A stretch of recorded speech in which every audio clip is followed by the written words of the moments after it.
मार्ग अपनाने से ही जीवन सफल होता है। हमारी सरकार इसी सेवा भावना के साथ देशवासियों का जीवन आसान बनाने में जुटी है। न जाने कितनी पीढ़ियां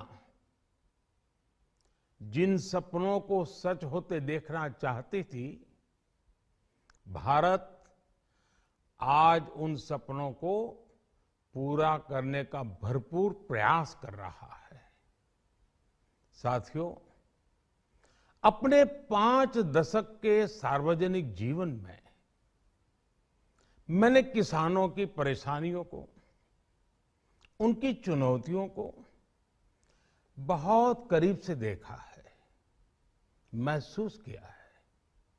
इसलिए जब देश ने मुझे 2014 में प्रधानमंत्री के रूप में सेवा का अवसर दिया, तो हमने कृषि विकास, किसान कल्याण को सर्वोच्च प्राथमिकता दी। साथियों, इस सच्चाई से बहुत लोग अनजान हैं कि देश के 100 में से 80 किसान छोटे किसान हैं। उनके पास 2 हेक्टेयर से भी कम जमीन है। आप कल्पना कर सकते हैं, इन छोटे किसानों की संख्या 10 करोड़ से भी ज्यादा है। उनकी पूरी जिंदगी का आधार यही छोटी सी जमीन का टुकड़ा है। यही उनकी जिंदगी होती है। और इस छोटी सी जमीन के सहारे ही वो अपना और अपने परिवार का गुजारा करते हैं। पीढ़ी दर पीढ़ी परिवारों में होने वाला बंटवारा इस जमीन को और छोटा कर रहा है। इसलिए देश के छोटे किसानों की चुनौतियों को दूर करने के लिए हमने बीज, बीमा, बाजार और बचत, इन सभी पर चौतरफा काम किया। सरकार ने अच्छी क्वालिटी के बीज के साथ ही किसानों को neem coated urea, soil health card, micro irrigation जैसी सुविधाओं से भी जोड़ा। हमने 22 करोड़ सॉइल हेल्थ कार्ड किसानों को दिए और इस वैज्ञानिक अभियान के कारण एग्रीकल्चर प्रोडक्शन भी बढ़ा। साथियों, हमने फसल बीमा योजना को अधिक प्रभावी बनाया। उसके दायरे में ज्यादा किसानों को लाए। आपदा के समय ज्यादा से ज्यादा किसानों को आसानी से मुआवजा मिल सके, इसके लिए भी पुराने नियम बदले। इस वजह से बीते 4 साल में 1 लाख करोड़ रुपए से अधिक का मुआवजा हमारे किसान भाई बहनों को मिला है। हम छोटे किसानों और खेत में काम करने वाले श्रमिकों तक बीमा और पेंशन की सुविधाओं को भी ले आए। छोटे किसानों की जरूरतों को पूरा करने के लिए सीधे उनके बैंक खातों में 1,62,000 करोड़ रुपए ट्रांसफर किए, सीधे उनके खाते में। साथियों, किसानों को उनकी मेहनत के बदले उपज की सही कीमत मिले, इसके लिए भी अनेक कदम उठाए गए। देश ने अपने रूरल मार्केट इंफ्रास्ट्रक्चर को मजबूत किया। हमने एमएसपी तो बढ़ाई ही, साथ ही साथ रिकॉर्ड सरकारी खरीद केंद्र भी बनाए।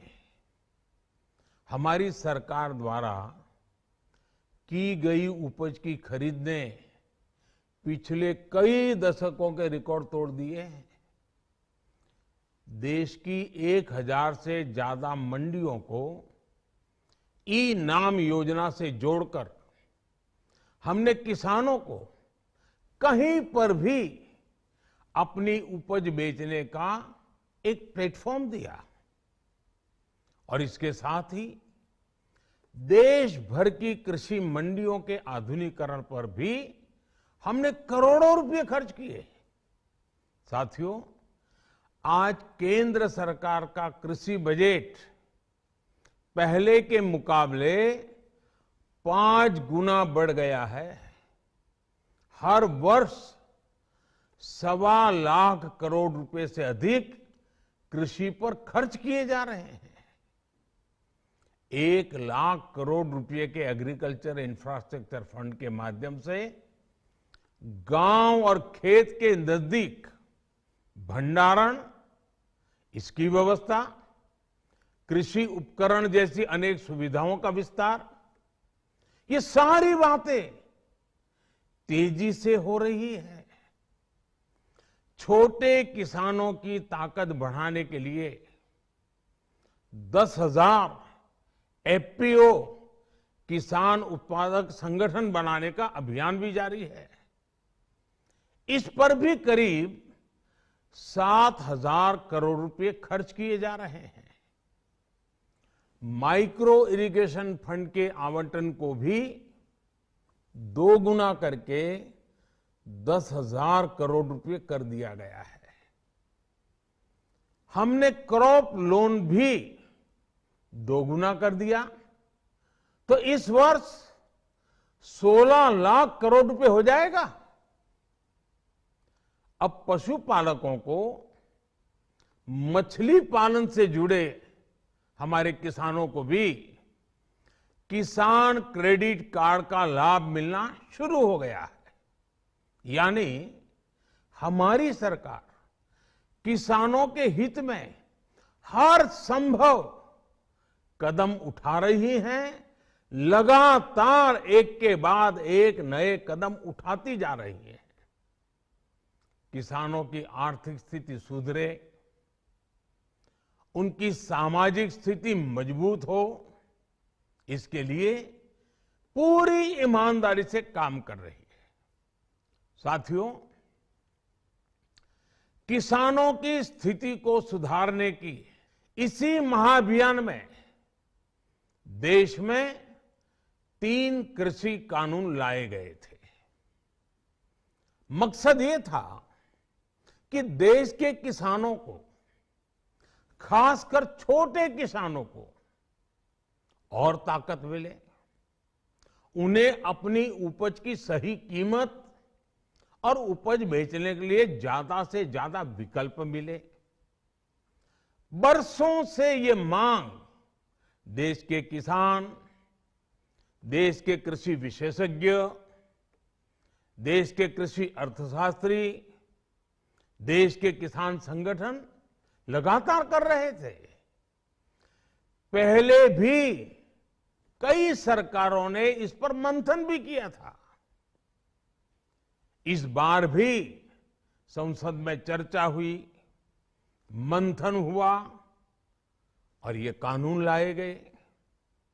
देश के कोने कोने में कोटि कोटि किसानों ने, अनेक किसान संगठनों ने इसका स्वागत किया, समर्थन किया। मैं आज उन सभी का बहुत बहुत आभारी हूं, धन्यवाद करना चाहता हूं।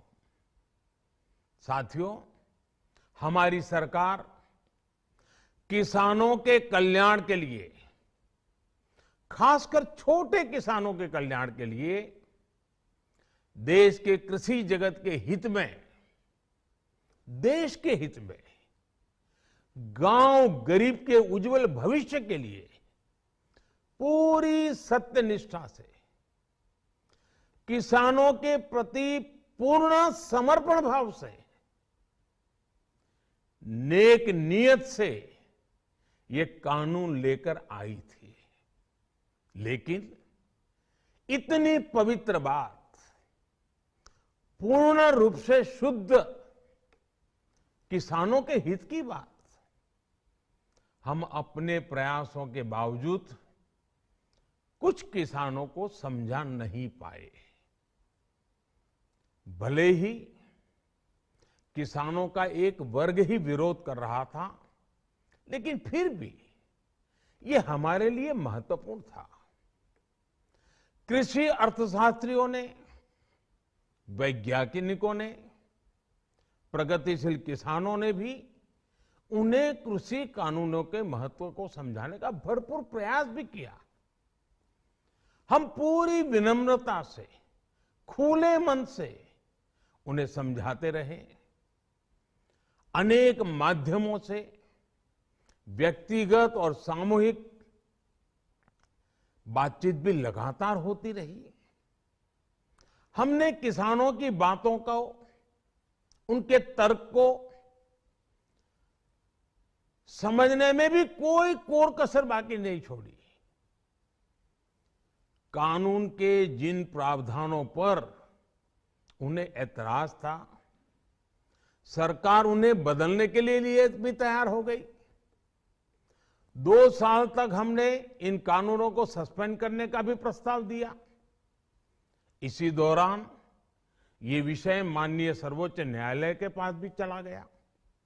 ये सारी बातें देश के सामने है, इसलिए मैं इनके अधिक विस्तार में नहीं जाऊंगा।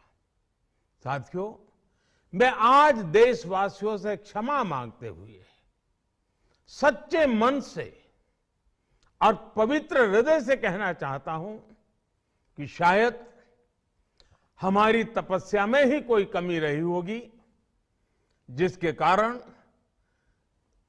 दिए के प्रकाश जैसा सत्य कुछ किसान भाइयों को हम समझा नहीं पाए। आज गुरु नानक देव जी का पवित्र प्रकाश पर्व है। ये समय किसी को भी दोष देने का नहीं है। आज मैं आपको, पूरे देश को ये बताने आया हूं कि हमने